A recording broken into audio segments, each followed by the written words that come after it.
On the news, Nigerians to pay more for electricity as NERC announced over 50% tariff hike. WHO calls for effective COVID-19 prevention plan as more countries reopen economy. And Turkey detains top Islamic State commander in raid.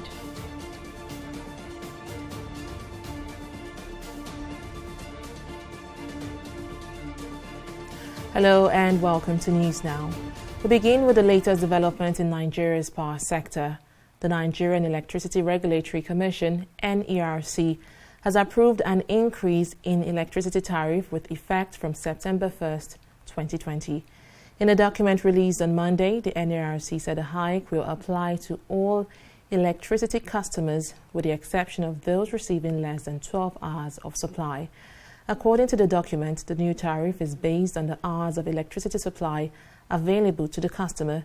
It stressed that for Ikeja Electric, a residential customer on single phase receiving a minimum of 12 hours of supply will now pay 42 naira 73 kobo per kilowatt, up from the 21 naira 30 kobo per kilowatt.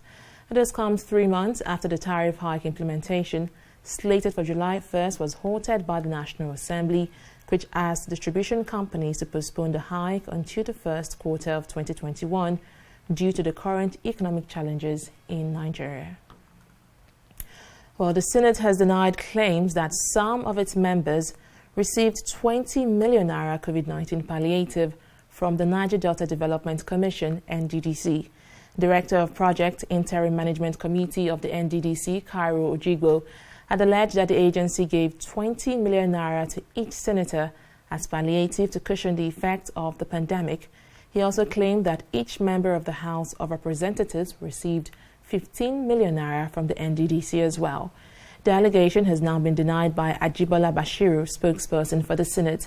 Bashiru, reacting on Tuesday, dared Ojigbo to release the full list of lawmakers who benefited from the palliative or tender a public apology to the National Assembly. Meanwhile, the Niger Delta Development Commission, NTDC, says it has paid the sum of $5.9 million to 197 beneficiaries of its foreign scholarship program. Charles Odili, NTDC Director of Corporate Affairs, disclosed this in a statement released on Monday. Odili, who gave a breakdown of those who had received payment, said 43 PhD scholars and 154 MSc students got the payment. The confirmation of payment comes 3 weeks after the scholars hit the streets of UK to protest non-payment of their tuition fees. Following the protest, President Muhammadu Buhari issued a 1-week ultimatum to the Commission to pay the scholarship beneficiaries. Well, let's now talk politics. Civil society organization Yaga Africa has warned that the September 19 governorship election in Edo State might turn violent if nothing is done to address the current issues on ground. The group, in its first pre-election observation report published on Monday, also raised their alarm over the purchase of voters' cards ahead of the election. In the report, Yaga also expressed concerns that campaigns have shifted from issues to personalities characterized by verbal and physical attacks, identity-based violence, and hate speech rhetorics. It adds that the two dominant parties, which are the People's Democratic Party, PDP, and the All Progressives Congress, APC, are guilty of violent rhetoric, hate speech, vandalism, and violence. Yaga stressed that this may discourage voters from exercising their franchise on the election day and called on security agencies to put adequate measures in place towards achieving a peaceful poll. The National Agency for the Prohibition of Trafficking in Persons, NAPTIP, has partnered with Action Against Trafficking in Persons and Smuggling of Migrants in Nigeria, ATIPSM, to support victims of human trafficking. The two agencies are working on the validation of a national policy document aimed at the protection and assistance of trafficked persons in Nigeria. Director General NAPTIP Julia Okadonli announced this in Abuja at a workshop on validation and review of the national document. There are different forms of trafficking. For example, you hear people saying, no, these girls were not trafficked, just because they think that trafficking means forced prostitution alone, but they don't know that there are different aspects of trafficking. It can be for the purpose of begging, hawking, organ harvesting, all sorts. It's all sorts. There are just so different forms of trafficking now that we have to put on board. People must begin to recognize, especially domestic servitude. A lot of people still think that as long as the girl knows that she's going to work as a house help, it doesn't matter. She can be treated anyhow. So there are new and emerging trends, and people must be educated from time to time. Work here in Nigeria is also a challenge from agency from other countries, but the issue is that the experience of FIAP around the world, FIAP is working in more than 50 countries around the world in different projects. At least for so far, the collaboration with the agencies is very, very good. So we have a permanent contact with all of them, working together, because the objective is to help the victims, and it's for that we are here. The document is actually looking at care for victims of human trafficking, and so definitely this is going to add a lot of colors, a lot of flavor, because it's going to charter the intervention for victims, especially also working as civil society organizations, using the document at the point of first contact with victims, and also ensuring that we have the best resources and best intervention for these victims. So definitely this document is going to go a long way, taking us from where we are coming from, and then also launching us into a better future in the care and protection of victims of human trafficking. Well, let's take a break here, but still to come, ASU kicks against reopening of tertiary institutions in the absence of tested safety protocols. This and more after this break.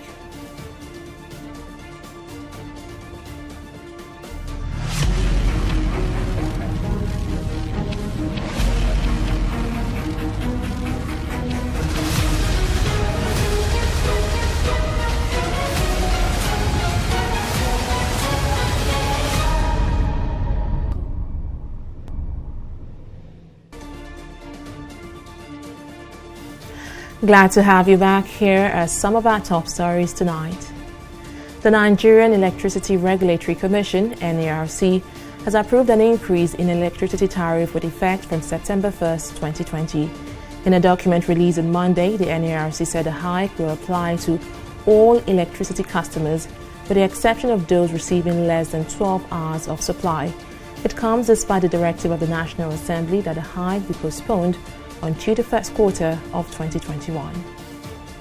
The Senate has denied claims that some of its members received 20 million naira COVID-19 palliative from the Niger Delta Development Commission, NTDC. Director of Project Interim Management Committee of the NTDC, Cairo Ojugbo, had alleged that the agency gave 20 million naira to each senator as palliative to cushion the effect of the pandemic. But reacting to the claim, spokesperson for the Senate dared the agency to back the allegation with proof or tender a public apology to the House. Civil society organization YAGA has warned that the September 19 governorship election in Edo State might turn violent if nothing is done to address the current issues on ground. The group, in its first pre-election observation report published on Monday, also raised their alarm over the purchase of voters' cards ahead of the election.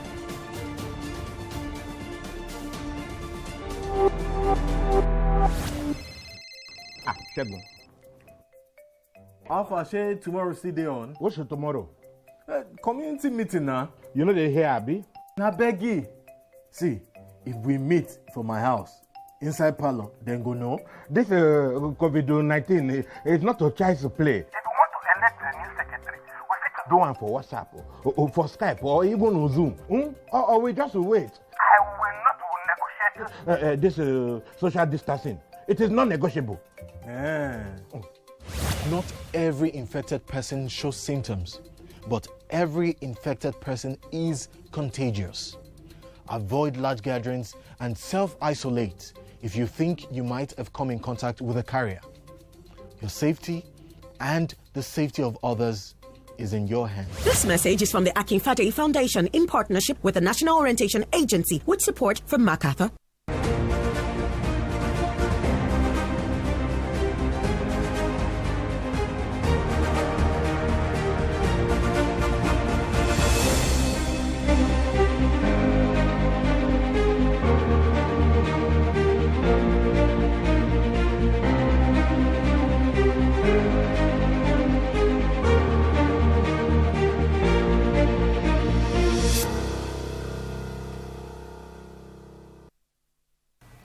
Well, let's now shift focus to development around the COVID-19 pandemic.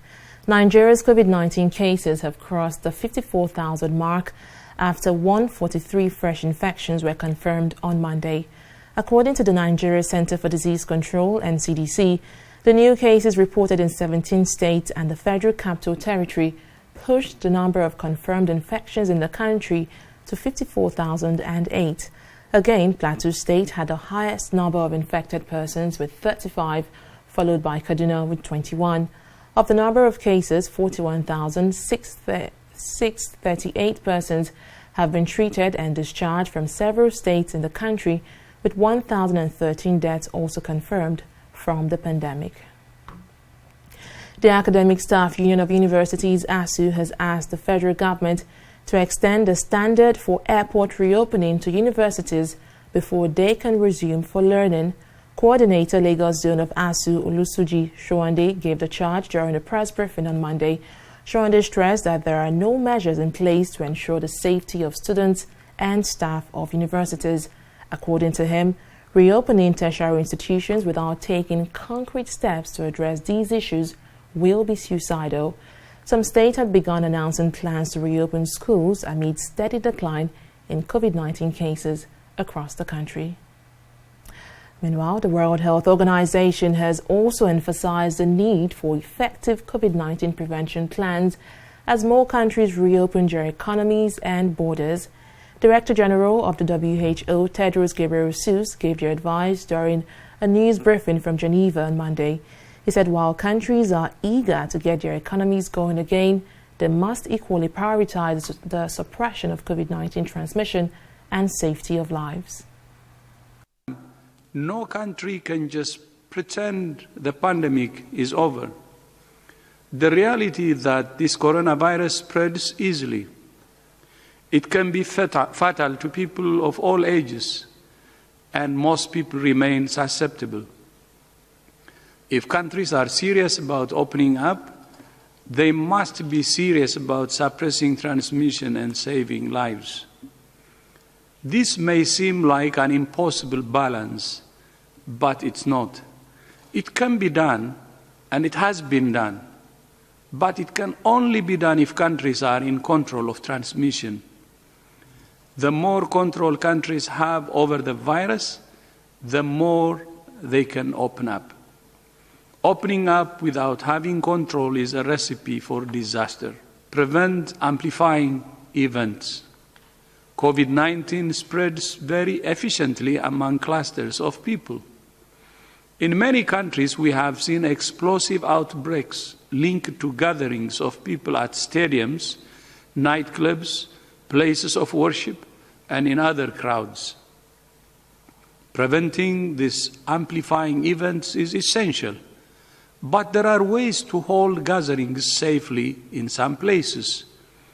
Decisions about how and when to allow gatherings of people must be taken with a risk-based approach in the local context. Following the establishment of a remodeled Gene Expert Laboratory Center for COVID-19 testing in the state, Governor Darius Ishaku of Taraba says this would increase testing in the state. The governor made this assertion while speaking to newsmen after meeting with Vice President Yemi Oshibajo at the presidential villa in Abuja on Tuesday.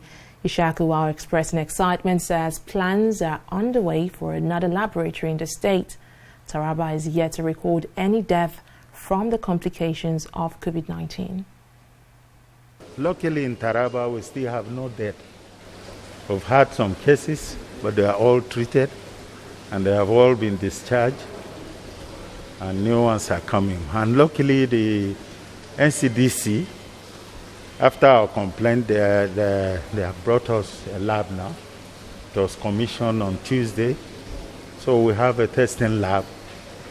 So in the near future, I'll be more authoritative in saying how many people are infected, how many people are treated.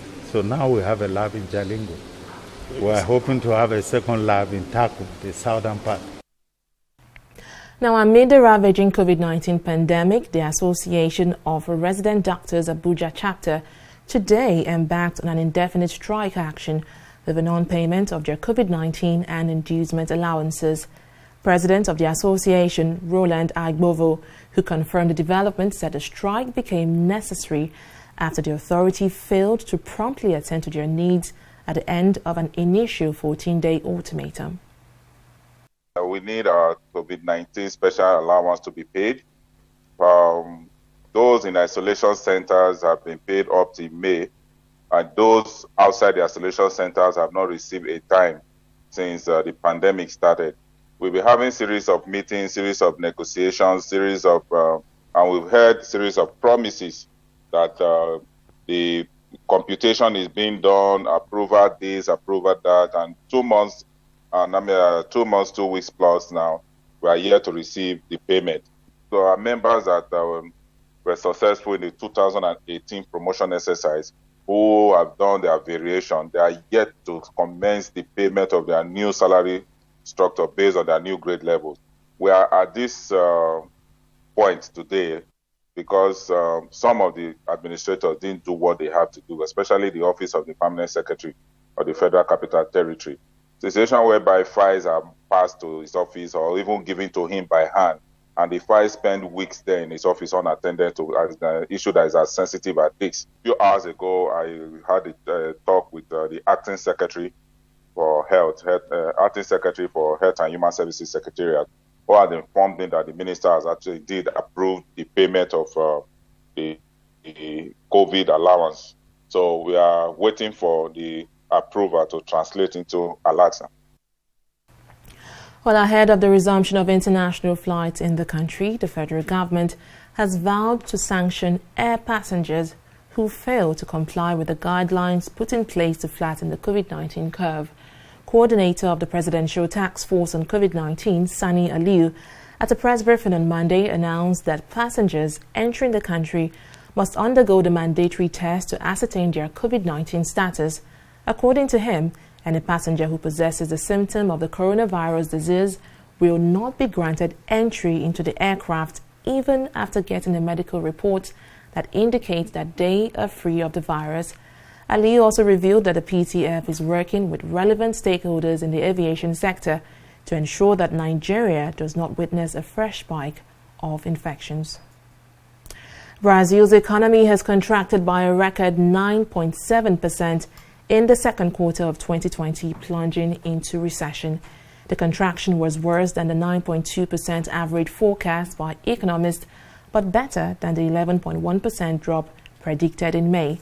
Brazil has been hit hard by the pandemic, with the country registering more than 3.9 million infections and 121 deaths so far.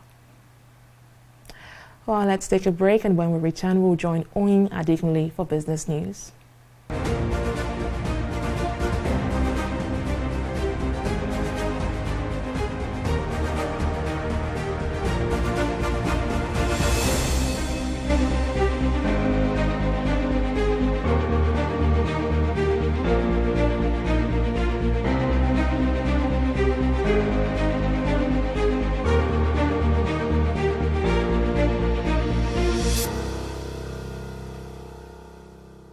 On TV360, we don't just ask the questions. What is wrong with amending the Constitution the way the National Assembly members have been doing it? We seek answers. Constitution is constituent. Our problem is not lack of laws. Our problem is lack of the willpower to implement our laws. Answers that provide clarity. While we negotiate, we should try to make it a point that the girls must be complete. The clarity you need to make informed judgment so that you can make the right decision and take action. People are saying it is you politicians that are responsible for this, that you are the reason why this is happening. All these dollars that call themselves governors in this country. I wish we had people like Tony at the National Assembly. God forbid that I go to join that TV360, providing clarity to issues.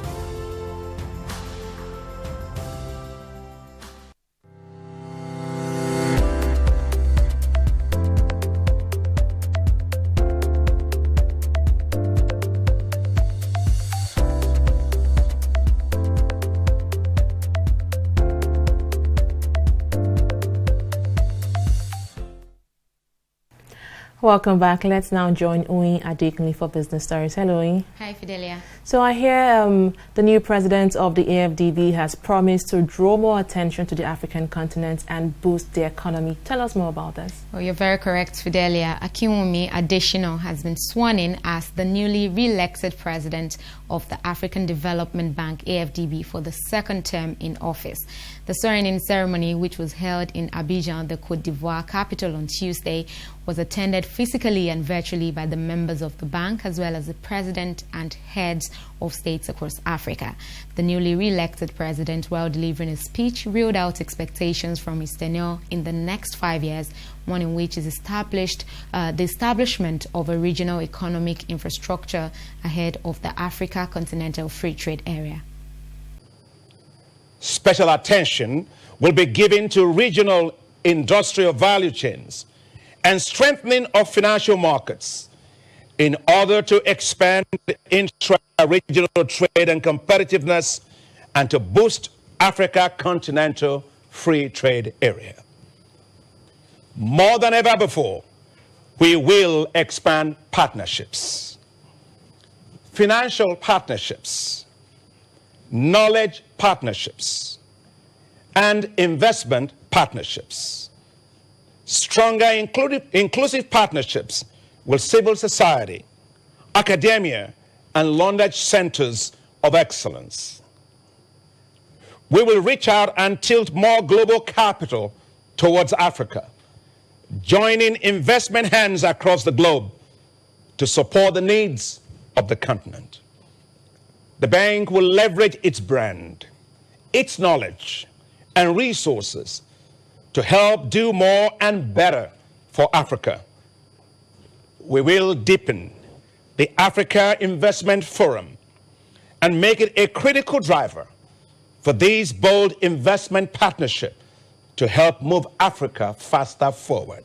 The Central Bank of Nigeria, CBN, has directed deposit money banks to pay nothing less than 1.25% in interest on savings deposit accounts. Announcing the development in a circular released today, the CBN said effective from September 1st, which is today, of course, interest on local currency savings deposits shall be negotiable subject to a minimum of 10% per annum of monetary policy rate. The circular stated that the bank is satisfied with the recent declining trend in market rates in the banking sector following the implementation of policies aimed at stimulating credit flow to the real sector. Oil prices gained on Tuesday, reversing overnight losses as investors moved into risk assets and stayed away from the safe haven US dollar, which hit multi-year lows. Brent crude futures climbed 47 cents to $45.75 a barrel, while US West Texas Intermediate crude futures rose 43 cents to $43.04 a barrel. Both benchmark contracts fell around 1% on Monday on worries about oil oversupply, with global demand struck below pre-COVID levels. Well, let's take a pause here and return with Stock Market Review.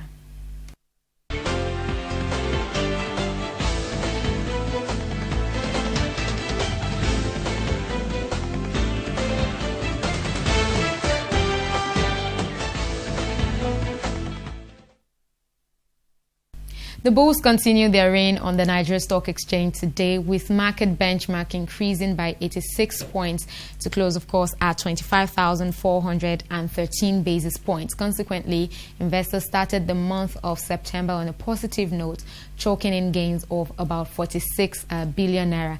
And in terms of activity, the volume of shares today rose to 1.073 billion, and that's from 302 million in previous session. But still, analysts say the market is underperforming, as this is quite small compared to what the market typically trades, and investors are aiming for more quality stocks. And despite the fall in the consumer goods sector today, Nigeria breweries managed to gain 2 naira to close at 39 naira per share. Unlike others, the banking sector is more resilient and is bracing up the market storm quite well. But on the flip side, Dangote Cement led the price fallers after raising 50 billion naira debt to fund short-term liabilities First Union Bank as well as PZ and May and Baker also recorded a drop in the value of their share prices today. But moving on now to the foreign stock, UK stocks are down, but tech stocks such as Apple have helped US indices hit new record highs as Apple today overtook the value of the entire FTSE. Of course, Nikkei average is also down today, falling by 0.01%. And that's it on business, and that's back to you now, Fidelia. Thank you very much, Oyi. Turkish police have arrested an ISIL top figure in Turkey and uncovered alleged plans by the armed group to launch attacks in the country. Turkey's interior minister said the suspect, identified as Mahmoud Ozdin, has been constantly receiving orders from both Iraq and Syria to carry out an attack in Turkey. This follows the arrest of an ISIL suspect in Istanbul last week, believed to have been carrying out reconnaissance for a potential attack.